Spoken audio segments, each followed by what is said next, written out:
We are closing out a super goth heavy week with, I'm just going to get it out of the way now and say bombast, bombast, bombast. So welcome to your end of the week music recommendation with Obscure and Dead. I'm Mazzy. I'm Mouse.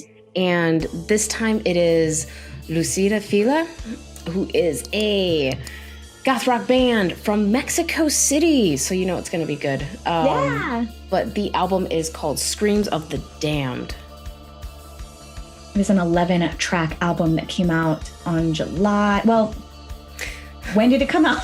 Okay, it's complicated. It's not out on the band's official Bandcamp page yet, but it's out on their record label's Bandcamp page. The Council of Bones is their record label, and it's really expensive because they're trying to get you to go buy the digital on the band's Bandcamp page, but the band's Bandcamp page doesn't have it yet. But it's really good. There's a CD out for it, though, and the album art is really pretty, super goth, and the whole fucking album is super coming up. Goth. The album is superb goth. Like, it is immersive and elegant.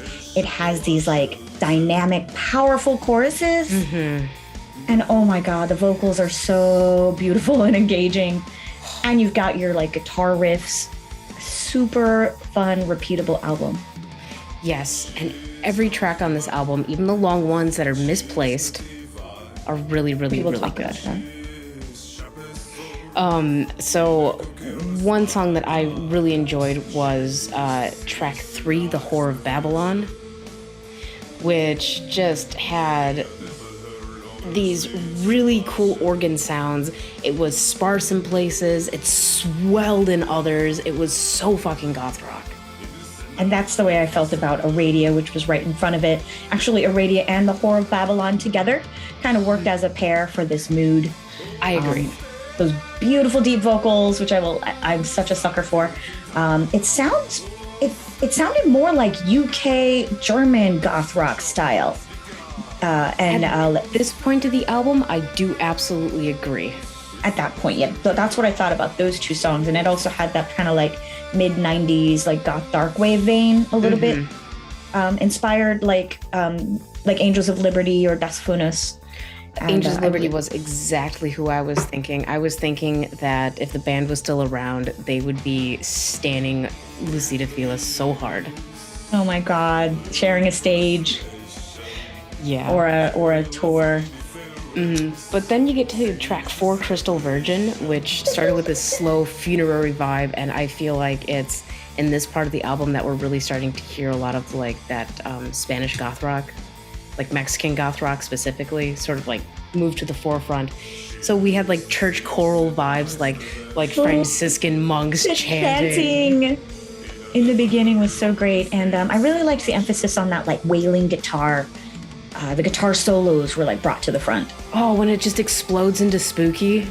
It explodes into spooky, yes. That's literally what my notes say too. Very nice.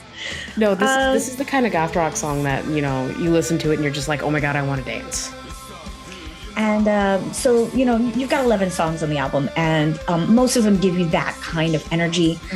Down at track number 7, it's called Amen. It had this drum-driven melody. These fuzzy guitars. Dueling vocals. And the synth line kind of gave it more of a dark wave feel. And that reminded me a little bit of like the Frozen Autumn. Right. No, this definitely captured a lot of that like 90s overwrought, dramatic goth lamentation. Over the top. Perfect, though. Perfect. Just the right amount. Yep, and then Pius Anubis towards the end of the album was the slow vocals. This was, I think, one of the slower tracks on the album. It was such an anxious track, too. It still had that chanting. And the chimes. They were like, dum, dum, dum. I don't know, like, they must have like rolled out every kind of percussion thing you can think of. They had the chimes and the things. I feel like someone in the band must have grown up Catholic. Oh, yeah, really?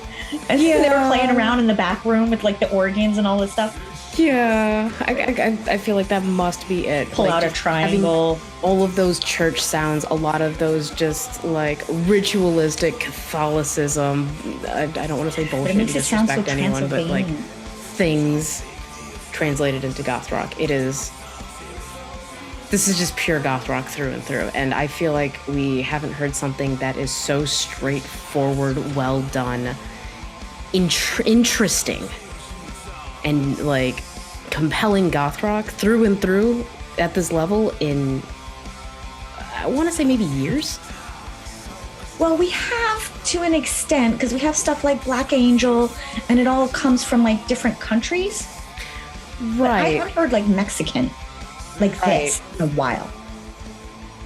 I don't know. See, this just takes me back, and it's more of an immersive goth rock experience. And just all of the elements together is just, it takes it up to an 11, where like Black Angel might be at a 10. Agreed. So one thing I thought was just insane about this album, though, was just the length of the tracks. They were so long in a good way. They are telling a story. So both track 1 and track 9 are 8 minutes long. 8 minutes never long. recommend an 8-minute track in your first track. That will make people not want to listen to the album. And it can easily be split into 2. That's just a personal preference when it comes as a listener trying to engage into an album. Yeah, but they did have a Radios track too, so... Yeah, but a radio was great, but imagine having track 1 be like an intro, like that Darkness at the beginning. Instead of it being 8 minutes long, it could have been split into 2 different tracks. And then a radio could have been track 3.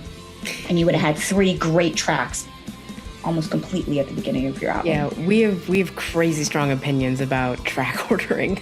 I mean, it's not just that we're listening to an album and recommending it to people, but we actually want people to listen to it. Mm-hmm. So the order of your tracks is telling a story. And the length, if the songs are going to be big, fine. But you reorder them so that they're easier to swallow.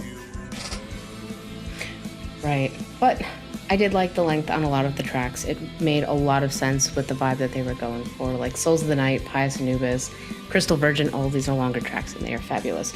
But there was one line, one simple line that I feel summed up the whole album off of track 5, Sinister, and that is sinister, sinister, sinister.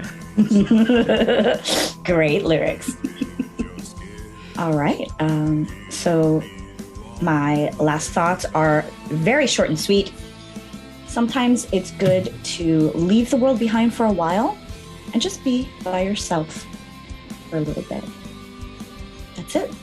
Think about it, put it into work. That's all I have to say. Yeah, we'll see you guys next week. Bye. Bye.